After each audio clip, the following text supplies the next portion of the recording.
उत्तर प्रदेश के गोंडा से ऐसी दर्दनाक खबर सामने आई है जिसे सुनकर किसी की भी आंखें नम हो जाए। सोचिए, एक मां अपने बेटे को बचाने के लिए दौड़ती, लेकिन अगले ही पल वही मां अपने बेटे के साथ मौत का शिकार हो जाती है। कुछ ही सेकंड में एक हंसता खेलता परिवार उजड़ जाता है और पति की आंखों के सामने उसकी पत्नी और 11 साल के बेटे की सांसें हमेशा के लिए थम जाती है। दरअसल यह हादसा शुक्रवार रात करीब 12:30 बजे गोंडा बहराइच हाईवे पर कौड़िया बाजार इलाके के आर्यनगर चौराहे के पास हुआ है। कटरा बाजार के गंगादीनपुरवा निवासी हरिओम जायसवाल अपनी पत्नी रीता देवी उर्फ खुशबू, 11 साल के बेटे लकी और 3 साल के छोटे बेटे अक्षु के साथ रीता की मां की 13वीं में शामिल होने अपने ससुराल आए थे। रात में भोज खत्म होने के बाद पूरा परिवार वापस अपने घर लौटने की तैयारी कर रहा था। घर के सामने सड़क की दूसरी तरफ उनकी बुक की गई कार खड़ी थी। परिवार के लोग गेट पर रिश्तेदारों से मिल रहे थे और 11 साल का लकी सड़क पार करके कार के पास खड़ा हुआ था। तभी बहराइच की तरफ से एक तेज रफ्तार ट्रक आया और लकी को जोरदार टक्कर मारते हुए उसके ऊपर से गुजर गया।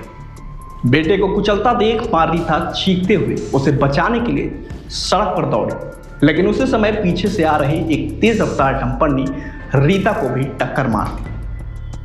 देखते देखते मां और बेटे दोनों की मौके पर ही मौत हो गई। हादसा इतना भयावह था कि बेटे के शव के चीथड़े सड़क पर बिखर गए। पति हरिओम अपनी पत्नी और बेटे की मौत अपने सामने देखकर बेहोश हो गए और सड़क पर गिर पड़े। होश आया तो वह रोते भी लगते बेटे के शव के टुकड़े बटोरते हुए नजर आए। यह मंजर देखकर वहां मौजूद हर किसी की आंखें नम हो गई। वहीं हादसे के बाद ट्रक और डंपर के चालक वहां छोड़कर मौके से फरार हो गए। परिजनों का आरोप है कि सूचना देने के बावजूद पुलिस करीब 1 घंटे तक मौके पर नहीं पहुंची थी, जिससे नाराज लोगों ने मां और बेटे के शव सड़क पर रखकर गोंडा बहराइच हाईवे पर जाम लगा दिया। हालात बिगड़ने पर अपर पुलिस अधीक्षक पश्चिमी राधेश्याम राय और सीओ करनैलगंज आनंद राय मौके पर पहुंचे।